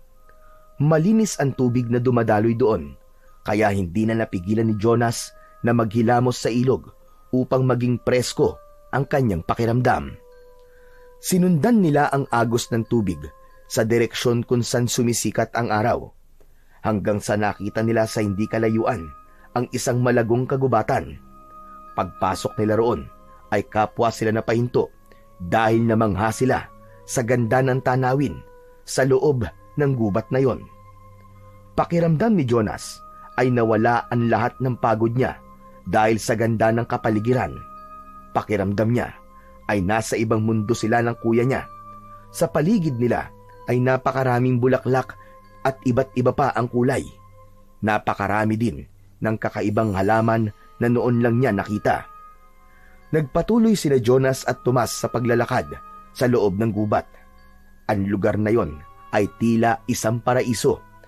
Ang hangin ay sariwa at may kakaibang katahimikan na parang humihigop sa lahat ng problemang iniisip niya. Kuya, mukhang ito na nga mahiwagang gubat na sinasabi ni Tatang Pablo. Tama ka. Pero kung talaga nandito ang ibong amihan, mas mabuti siguro maghiwalay tayo sa paghahanap para mas maging malaki ang tsansang makita natin yon. Sandaling napaisip si Jonas. Hindi niya gusto ang ideya na maghiwalay sila ng kuya niya, lalo na sa isang lugar na hindi nila kabisado. Ngunit may punto din si Tomas, kaya naman sumang-ayon na lang siya sa suwestyon nito. Sige kuya, pero mag-iingat ka. Kung may makita kang kakaiba, huwag mong hawakan o lalapitan kagad ha. Kung nasa panganib ka naman, sumigaw ka lang na malakas. Yung tipong maririnig ko. Oo na, oo na. Ang dami mo sinasabi. Naghiwalay na silang dalawa. Sa kaliwa nagpunta si Jonas, habang sa kanan naman si Tomas. Habang naglalakad si Jonas, ay isang hindi maipaliwanag na kaba ang biglang bumalot sa kanya. Ganun pa man, ay nagpatuloy pa rin siya sa paglalakad at walang ibang nasa isip niya kundi ang mahanap ang ibong amihan. Makalipas ang ilang minuto, ay natigilan siya nang may narinig siyang kakaibang huni ng ibon. Malamig sa pandinig ang huni at pakiramdam niya ay idinuduyan siya ng huni. Luminga siya sa paligid. Pilit niyang inalam kung saan nagmumula ang huni na yon. Hindi kaya yun na ang ibong amihan? Sinundan ni Jonas ang huni ng ibon. Sinigurado niya na nasa tama siyang direksyon. Mabagal ang pagakbang niya hanggang sa huminto siya sa harapan ng isang kakaibang puno na ang mga dahon ay kulay ginto at kumikislap sa sikat ng araw. Nanlaki ang mga mata ni Jonas nang makita niya na nakadapo sa isang sanga ng puno na yon ang isang ginintoang ibon. Ang balahibo ng ibon ay kulay ginto, habang ang mga mata nito ay asul ang kulay. Napalunok si Jonas at dahan-dahang lumapit sa kakaibang ibon. Ikaw ba ang ibong amihan? Bahagyang lumingon sa kanya ang ibon. Tumitig yun sa kanya na tila naiintindihan ang kanyang sinabi. Sigurado ako na ikaw na nga ang ibong amihan. Ibong amihan, pakiusap. Kailangan ko ang tulong mo. Kinukulam ang tatay ko at ayoko mamatay siya. Kailangan mong sumama sa akin. Ikaw lang ang makakapagpagaling sa kanya. Tahimik na tinitigan siya ng ibon, ngunit hindi ito gumalaw mula sa pagkakadapo nito sa sanga. Para bang sinusukat nito ang kanyang sinseridad. Pakiusap, ibong amihan. Mahal na mahal ko ang tatay ko. Hindi ko kakayanin kung mawawala siya. Napakabuti niyang tao para maranasan niya ang ganung bagay. Siya ang nagturo sa akin kung paano maging matatag. Lagi siyang nasa tabi ko at hindi niya ako pinabayaan kailanman. Napapikit si Jonas upang pigilan ang luwang nais kumawala sa kanyang mga mata. Napayuko siya at doon niya pinakawalan ang kanyang mga luha. Hindi nagtagal ay nagulat siya nang maramdaman niya ang maingat na pagdapo ng ibong amihan sa kanyang balikat. Umangat ang mukha ni Jonas at hindi siya makapaniwala nang masiguro niya na ang ibong amihan ang nasa kanyang balikat. Ibong amihan, pumapayag ka na ba na sumama sa akin? Naramdaman ko ang sinseridad ng iyong mga sinabi. Alam kong dalisay ang iyong hangarin kung bakit nais mo kong sumama sa iyo. Hindi na nagawang makapagsalita ni Jonas sa labis na kasiyahan. Kung pwede lang niya sanang yakapin ang ibong amihan, ay kanina pa niya yon ginawa. Pinunasan niya ang mga luwang dumaloy sa kanyang pisngi at ngumiti. Napagtanto niya na dahil pumapayag na ang ibong amihan na sumama sa kanya, ay may pag-asa ng mailigtas niya ang kanyang ama mula sa bingit ng kamatayan. Matapos na masiguro ni Jonas na sasama sa kanya ang ibong amihan, ay agad niyang hinanap ang Kuya Tomas niya upang ipaalam dito ang magandang balita. Naglalakad siya sa kagubatan habang may kasiyahan sa kanyang puso. Hindi na siya makapaghintay na malaman ng kanyang kapatid na nahuli na niya ang ibong amihan na siyang makakapagpagaling sa kanyang ama. Ilang minuto na naglakad si Jonas habang nakadapo sa balikat niya ang ibong amihan. May kalakihan ng ibon, ngunit hindi niya ramdam ang bigat nito. Hindi nagtagal ay namataan niya si Tomas. Palakad-lakad ito habang lumilinga. Tinawag ni Jonas ang kuya niya at nang lumingon ito ay agad itong lumapit sa kanya. Nang nakita ni Tomas ang ginintuang ibon na nakadapo sa kanyang balikat ay bigla itong natigilan. Nanlaki ang mga mata nito na parang hindi makapaniwala sa nakita. Jonas! Iyan na ba ang ibong amihan? Oo kuya, totoo nga sinasabi ni Tatang Pablo na merong isang ginintuang ibon sa gubat na to. Hindi ako makapaniwala. Totoo pala talaga ang ibong yan. Biglang naalala ni Jonas ang pabuya ng makakahuli sa ibong amihan. Alam niya na masama ang loob ng kanyang kuya dahil siya ang nakahuli sa ginintuang ibon. Kuya, huwag ka mag-alala. Pwede naman natin sabihin kay tatay na ikaw talaga ang nakahuli nitong ibong amihan para ikaw ang magkaroon ng mas malaking mana sa ating dalawa. Totoo naman kasing wala akong pakialam dun eh. Ayoko. Hindi ako papayag. Ikaw ang nakahuli sa ibong amihan, kaya ikaw ang dapat na makakuha ng mas malaking mana. Oo, gusto ko dapat na sa akin yun, pero hindi kaya ng konsensya ko na mapunta sa akin ng isang bagay na hindi ko naman pinaghirapan. Sigurado ka ba kuya? Oo naman. Hindi ko ipagkakait sa iyo ang nararapat na gantimpala mo. Ngumiti si Jonas. Bagamat hindi niya inaasahan ang mga ganong salita sa kanyang kuya Tomas, ay naramdaman niya ang sinseridad sa mga salita nito. Naisip niya na baka yun na ang simula ng pagkakaayos ng relasyon nilang magkapatid. Hindi na nag-aksaya ng oras sina Jonas at Tomas. Sinimulan na nila ang paglalakad pabalik sa kanilang bahay. Nasa balikat pa rin ni Jonas ang ibong amihan habang patuloy silang naglalakad pauwi. Hindi pa rin siya makapaniwala na may ganong klaseng nilalang na nabubuhay sa mundo. Ang ginintuang balahibo nito ay nagniningning sa ilalim ng araw. Tila napakalambot ng balahibo ng ibon dahil sumasayaw yon sa mahinang pag-ihip ng hangin. Dumaan muli sila sa ilog at sa pagkakataon na yon ay tila mas naging malayo at matagal ang kanilang paglalakad bago sila nakarating sa paanan ng bundok. Hapon na nang magsimula silang umakyat sa bundok. Mabigat na ang kanilang mga akbang at unti-unti nang nakakaramdam ng pagod si Jonas. Ngunit hindi siya tumigil sa paghakbang. Alam niyang kailangang makarating sila sa kanilang tahanan bago mahuli ang lahat. Maya-maya pa ay napahinto si Jonas nang mapansin niyang hindi na sumusunod si Tomas sa kanya. Lumingon siya at nakita niya ang kanyang kuya na nakayuko at malalim ang paghinga. Kita sa mukha nito ang labis na panghihina. Kuya Tomas, ayos ka lang ba? Oo, ayos lang ako. Napagod lang ako. Kailangan ko lang ng konting pahinga. Kung ganun, magpahinga na lang muna tayo. Ngunit agad na umiling si Tomas. Wag na. Ako na lang ang magpapahinga. Magpatuloy ka na sa paglalakad mo. Kailangan ka ni tatay. Sigurado ka ba kuya? Baka mas mabuting maghintay na lang ako rito habang nagpapahinga ka. Sigurado ako. Wag mo akong alalahanin. Kapag nakapagpahinga na ako, ay susunod na kagad ako sa'yo.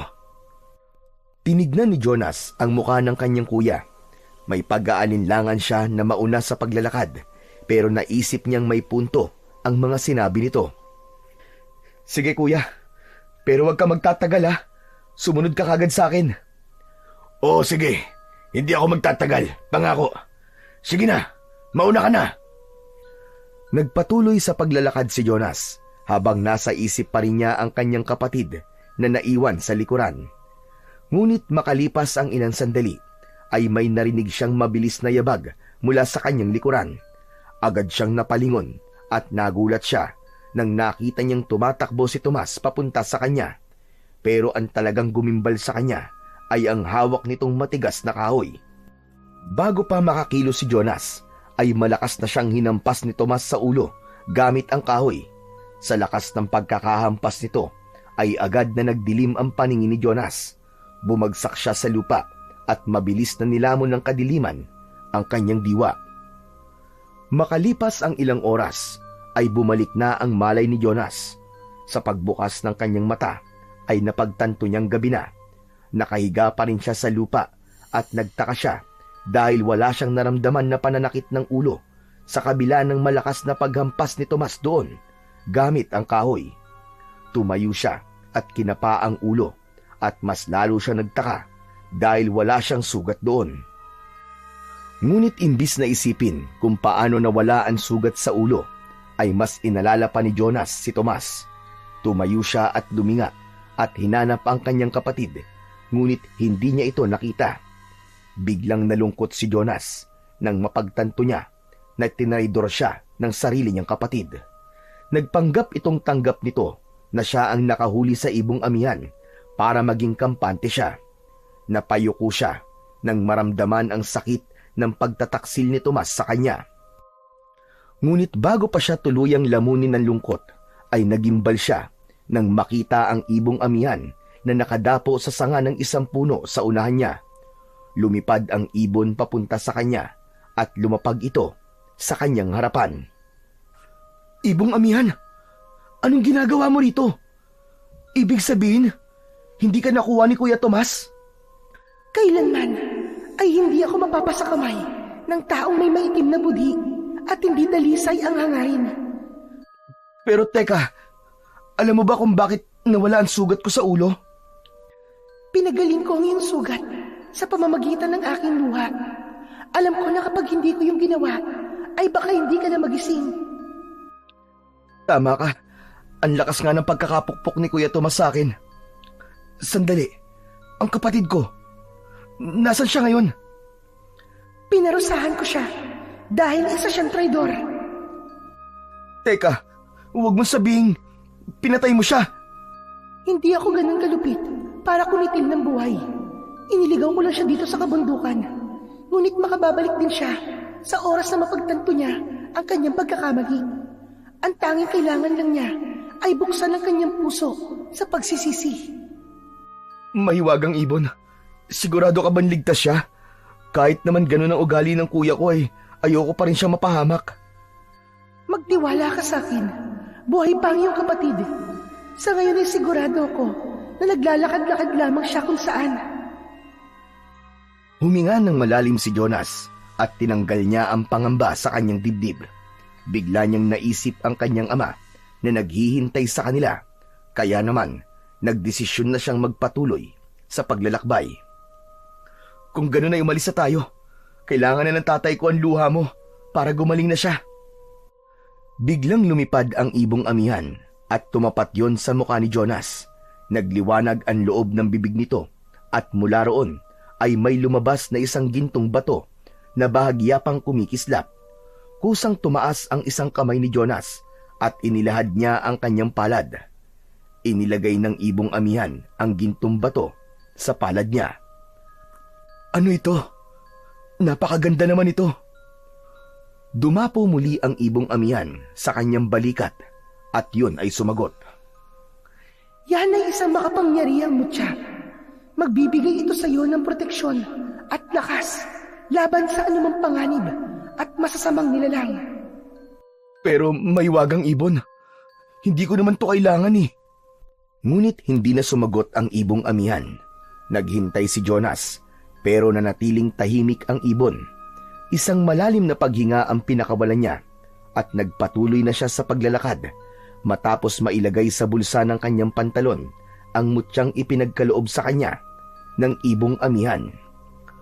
Sa ilalim ng liwanag ng buwan ay nagpatuloy sa paglalakad si Jonas paakyat ng bundok. Makalipas ang nakakapagod na paglalakad, sa wakas ay narating na niya ang tuktok ng bundok. Huminto siya sandali upang habulin ang paghinga. May kung anong ginahawang bumalot sa kanya nang matanaw niya sa ibaba ang buong bayan ng San Miguel. Malapit na ako, tatay. Makakauwi na ako. Gagaling na po kayo.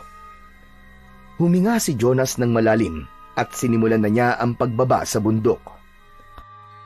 Habang binabagtas ni Jonas ang madilim at masukal na daan pababa ng bundok, ay bigla siyang napahinto nang may narinig siyang mga yabag mula sa kanyang unahan. Huminto siya at agad na kinuha ang kutsilyo na nasa kanyang bag. "Sino nandyan?" Jonas, ako ito. Napanganga si Jonas sa gulat nang lumitaw mula sa likod ng makapal na halaman ang kanyang ninong Rudy. May dala itong lampara. Agad itong lumapit at nakita niya ang pagtagaktak ng pawis sa mukha nito. "Ninong Rudy, kayo pala. Ano pong ginagawa niyo rito? Sino po ang kasama ni tatay sa bahay?" Huwag ka mag-alala, kasi naroon naman si Tatang Pablo. Nag-aalala na ang tatay mo sa inyo ng kuya mo. Kaya naman pinasunod niya ako rito para tignan ko ano nangyari sa inyo. Nang mapansin ni Rudy ang ibong amihan sa balikat ni Jonas, ay nanlaki ang mga mata nito. Napaatras ito ng bahagya at mistulang hindi makapaniwala sa nakita. Yan na ba ang ibong amihan? "Opo, Ninong. Salamat po sa Diyos kasi hindi ako nahirapang kumbinsin ng ibong amihan na sumama siya sa akin. Naramdaman niya po siguro na talagang maganda ang aking hangarin." Napakaganda pala ng ibon na yan. Hindi ako makapaniwala na totoo nga ang sinabi ni Tatang Pablo. Akala ko kasi ikatang isip lang ang ibong amihan. Pero teka, nasa si Tomas? Nako, mahabang kwento po, Ninong Rudy. Pero wag po kayo mag-alala kay kuya. Buhay pa po siya. Pagdating po natin sa bahay, saka ko po ipapaliwanagan lahat. Ganun ba? Mas mabuti nga siguro bumaba na tayo. Nag-aalala na ng gusto ang tatay mo sa inyo eh. Halika na, Jonas. Sigurado ako matutuwa si Leon kapag nalaman niya na nahuli mo na ang ibong magpapagaling sa kanya. Tumango si Jonas. Nauna nang maglakad si Rudy kay Jonas dahil ito ang may dala ng lampara. Agad naman siyang sumunod sa lalaki, pababa sa bundok. Hindi maitago ni Jonas ang kasiyahan dahil nagtagumpay siyang mahuli ang ibong amihan. Kung maaari lang sanang hilahin niya ang oras, ay ginawa na niya. Nais na kasi niya talagang gumaling ang tatay niya dahil ilang linggo na itong pinapahirapan ng kumukulam dito. Mas naging madali at mabilis na ang paglalakad ni Jonas dahil pababa na sila ng bundok. Kahit dala niya ang lunas sa sakit ng kanyang ama, ay hindi pa rin niya mapigilan ang mag-alala para dito. "Ninong, kumusta na po pala si tatay?" Mas lumala ang lagay niya, Jonas. "Ano pong ibig niyo sabihin?" Bago ako umalis ng bahay para sundan kayo, ay bigla siyang nagsuka ng dugo na may kasamang mga insekto. Ayon kay Tatang Pablo, baka sa susunod na araw ay mamatay na si Leon kung hindi siya mapapagaling ng ibong amihan. Hindi mamamatay si tatay, Ninong. Hindi magtatagumpay ang hayop na mangkukulam na yon sa balak niya sa tatay ko. Hindi na nagsalita pa si Rudy. Habang lumalalim ang takot ni Jonas, ay may napansin siyang kakaiba sa kanyang ninong. May nakita siyang pulang mantsa sa tagiliran ng suot nitong damit. Tinignan niya yon ng matiim hanggang sa mapagtanto niya na dugo ang mantsang yon. "Ninong, sandali. Bakit po may dugo ang damit niyo?" Biglang tumigil sa paglalakad si Rudy, ngunit hindi ito humarap kay Jonas. Ito ba? Sumabit ako sa isang matulis sa sanga habang paakyat ng bundok. "Pero kung sumabit kayo sa sanga, bakit hindi punit ang damit niyo?" Natahimik si Rudy. Hindi ito kagad nakasagot. Sa sandaling yon, bumalik sa alaala ni Jonas ang aswang na umatake sa kanila ni Tomas. Natandaan niya na nasaksak niya ng kutsilyo sa tagiliran ang aswang. Sa tingin ni Jonas ay may sugat sa tagiliran si Rudy, at dahil sa paglalakad nito ay dumudugo yun ng sandaling yon. Nanlamig si Jonas habang unti-unting nabuo sa kanyang isipan ang isang nakakakilabot na konklusyon. "Huwag mong sabihing ikaw ang aswang na umatake sa amin ni Kuya Tomas." Dahan-dahang humarap si Rudy sa kanya. Isang malamig at nakakatakot na ngisi ang sumilay sa labi nito. Napakatalino mo talaga, Jonas. Sa tingin ko ay wala na akong maililihim pa sa'yo. "Kung ganon, isa kang aswang, Ninong. Pero paano? Kailan pa?" Noon pa man ay aswang na ako.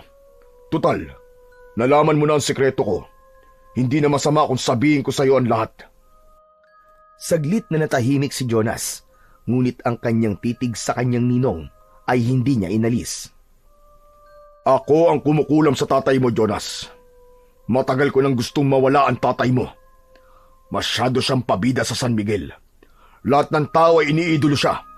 Siya ang laging pinupuri. Pero ako, isa lang akong anino sa tabi niya. Pero hindi na ngayon. Anong ibig mong sabihin? Papatayin ko ang tatay mo, Jonas. At kapag nangyari yon, sino magiging bagong kapitan ng San Miguel? Hindi ba't ako? Dahil ako malapit niyang kaibigan. Napakayabang kasi ng tatay mo. Magkatulad kayo na bait-baitan. Pero ang totoo ay nasa loob ang kulo niyo. Hindi totoo yan. Hindi mayabang si tatay. Sadyang inggitero ka lang, ninong. Pinagkatiwalaan ka ng pamilya namin. Tapos ganito ang igaganti mo sa amin? Wala na akong pakialam sa mga sasabihin mo. Bakit hindi mo nalang isipin kung bakit ko sinasabi ang lahat ng ito sa'yo? Biglang kinabahan si Jonas sa sinabi ng kanyang ninong na aswang. Bakit? Dahil papatayin mo ako? Hindi lang ikaw ang papatayin ko, Jonas, kundi pati ang ibong yan para hindi tuluyang gumaling si Leon. Matapos yung sabihin ni Rudy, ay nagsimula na itong magbago ng anyo. Mula sa pagiging tao, ay naging isa itong mabangis na aswang na may nakakatakot na anyo. Nanlilisik ang mapupula nitong mga mata habang nakatitig sa kanya. Napaatras si Jonas at nanginig siya sa takot. Hindi pa rin siya makapaniwala sa mga isiniwalat ni Rudy sa kanya ng sandaling yon. Pakiramdam niya ay isa lamang yung masamang panaginip. Isang nakakatakot na sigaw ang pinakawalan ng aswang bago ito sumugod papalapit kay Jonas. Sa bilis ng galaw nito ay hindi na nakaiwas si Jonas sa matatalas nitong mga kuko na sumugat sa kanyang braso. Napaatras siya sa sakit at nawalan ng balanse. Gumulong siya pababa at tumama ang likod niya sa isang malaking bato. Lumipad naman ang ibong amihan at dumapo sa sanga ng isang puno. Jonas! Gamitin mo mutyang ipinagkaloob ko sa'yo! Agad na kinapa ni Jonas ang kanyang bulsa at hinugot ang maliit na mutya. Maigpit niya yung hinawakan at sa isang iglap ay may dumaloy na kakaibang enerhiya sa kanyang katawan. Nawala ang panghihina niya at naramdaman niyang bumalik ang kanyang lakas. Mabilis siyang tumayo habang mahigpit na hawak ang kutsilyo. Muling sumugod ang aswang kay Jonas habang nakangisi. Itinaas ni Jonas ang kutsilyo at sinalubong ang mabangis na pagsalakay ng aswang. Nagpalitan sila ng mabibilis na pag-atake. Umiwas si Jonas sa malalakas na hampas ng kuko ng aswang habang nagpakawala naman siya ng mabilis na pag-atake gamit ang kutsilyo. Ramdam ni Jonas ang bagong lakas na ibinigay sa kanya ng mutya. Isang malalim na hiwa sa tagiliran ng aswang ang ibinigay ni Jonas dito. Napasigaw ang aswang, ngunit agad din yung sumugod sa kanya. Sinubukan ni Jonas na saksakin sa dibdib ang kalaban, pero mabilis nito yung naiwasan. Nabigla si Jonas nang biglang sumunggab ang aswang sa kanya. Muli siyang nawalan ng balanse at napahiga siya sa lupa. Pumaibabaw ang aswang sa kanya at pumatak pa sa mukha niya ang malapot nitong laway. Katapusan mo na, Jonas! Naramdaman ni Jonas ang mabigat na kamay ng aswang na nakatukod sa kanyang dibdib. Pilit siyang nagpupumiglas, ngunit napakalakas ng aswang. Hanggang sa nanlaki ang mga mata ni Jonas nang makita niya ang kanyang kuya Tomas na papalapit sa aswang. May hawak itong kahoy. Nang makalapit ito, ay ubod lakas nitong inihampas ang kahoy sa likod ng ulo ng aswang. Mabilis na humarap ang aswang kay Tomas. Sinamantala naman ni Jonas ang pagkakataon na yon na wala na sa kanya ang atensyon ng aswang at mabilis niyang isinaksak sa leeg ng aswang ang hawak niyang kutsilyo. Bumaling ang aswang sa kanya at hindi ito makapaniwala sa nangyari. Tumayo ang aswang habang hawak ang kutsilyong nakabaon sa leeg nito. Nang hugutin nito yon, ay sumirit ang malapot na dugo mula roon. Napaatras ang aswang habang tila kinakapos ito ng hininga. Patuloy ito sa pag-atras at hindi na nito napansin ang malalim na bangin sa likuran nito. Dahil sa patuloy na paghakbang ng aswang ng paurong, ay nahulog ito sa bangin at bumulusok ito paibaba. Nang sandaling yon, ay nakahinga na ng maluwag si Jonas. Tinulungan siyang makatayo ng kanyang kuya Tomas. Walang yang ninong mo na yon. Aswang palang hinayupak. Narinig mo ang usapan namin ni Ninong kanina, kuya? Oo, kanina pa ako nakatago. Naghintay lang ako ng tamang pagkakataon para lumabas. Salamat, kuya. Kung di mo ako iniligtas, malamang ay napatay na ako ni Ninong Rudy. Wala yon. Hindi naman kita pwedeng pabayaan. Kasi kapatid kita. Kuya, Jonas, patawarin mo ako sa lahat ng nagawa ko sa iyo Kanina habang naliligaw ako sa bundok, ay napagtanto ko kung gaano ako kasama na kapatid sa iyo. Pinagtangkaan pa kitang patayin. Masyado ako naging makasarili at inisip ko na ikaw ang paborito ni tatay. Palagi ko nakikita ang ginagawa niya para sa iyo, pero kahit minsan ay hindi ko nakita ang mga ginagawa ni tatay para sa akin. Nakangiting napaluwa si Jonas. Napakasaya ng puso niya dahil sa wakas ay naliwanagan na rin ang kanyang kuya. Hindi na napigilan pa ni Jonas ang sarili at mahigpit niyang niyakap ang kanyang kuya Tomas. Kuya, hindi mo alam kung gaano ako kasaya ngayon. At sigurado ako na mas magiging masaya si tatay sa mga magagandang balita na sasabihin natin sa kanya pag uwi natin. At sa kabila ng pagod, sugat at hirap na pinagdaanan nila, ay nagpatuloy pa rin sila sa paglalakad pababa ng bundok, habang ang ibong amihan ay nakasunod sa kanilang magkapatid. Madaling araw na nang marating nina Jonas at Tomas ang kanilang bahay sa San Miguel.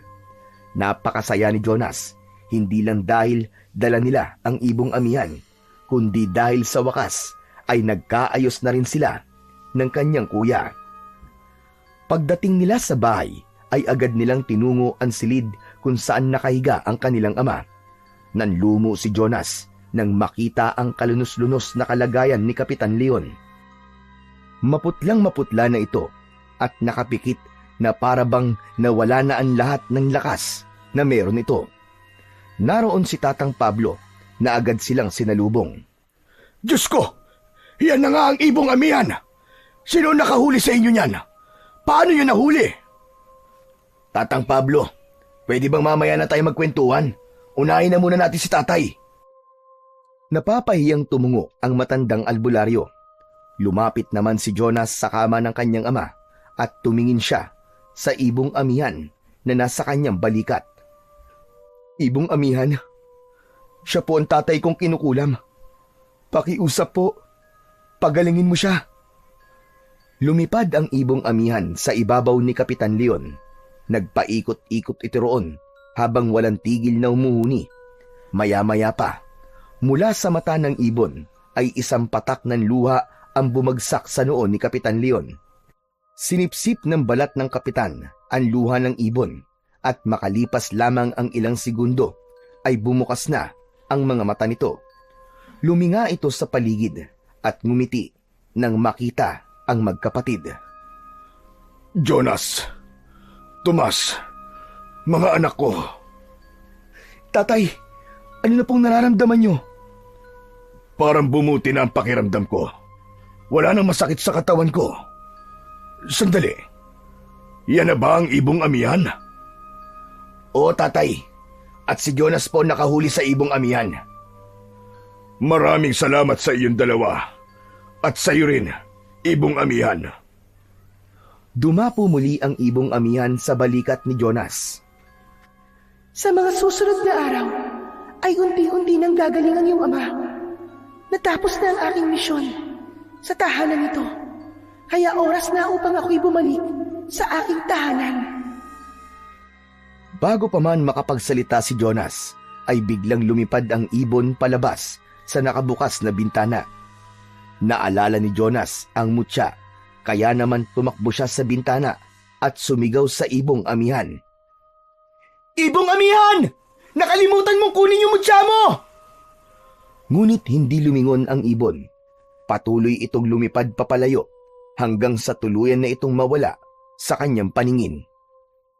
Sandali lang, Jonas. Anong mutya ang sinasabi mo? Ipinakita ni Jonas ang maliit na mutyang hawak niya. Ito po, Tatang Pablo. Ibinigay po sa akin to ng ibong amihan. At nang gamitin ko po ito, nagkaroon po ako ng kakaibang lakas at tapang. Sa tingin ko, ay sinadya niyang iwanan yan sa'yo dahil baka'y pinagkakatiwala na talaga niya sa'yo ang mutyang yan. Napatitig si Jonas sa mutya. Ngumiti siya habang may hindi maipaliwanag na pakiramdam sa kanyang puso. Alam niyang sa takdang panahon ay malalaman niya rin kung bakit iniwan ng ibong amihan ang mutya sa kanya. Makalipas ang ilang araw, ay tuluyan ng bumalik ang dating lakas ni Kapitan Leon. Sa pagkakataon na yon, ay isiniwalat na ni Jonas ang katotohanan tungkol sa kanyang ninong Rudy na isa tong aswang at ito ang kumukulam kay Kapitan Leon. Naging masakit ang katotohanan na yon sa tatay ni Jonas dahil matalik na magkaibigan ng dalawa, pero alam ni Jonas na matatanggap din ng tatay niya ang lahat sa tamang panahon. Samantala, ganap nang nagkaayos sina Jonas at Tomas, habang ang mutya mula sa ibong amihan ay nanatili sa pangangalaga ni Jonas. Sa kaibuturan ng puso niya ay naniniwala siya na darating ang panahon na muli niya yung magagamit sa isang malaking dahilan. Upang ipagtanggol ang kanilang baryo at ang kanyang mga mahal sa buhay laban sa mga kampon ng kadiliman na maghahasik ng lagim sa kanilang baryo.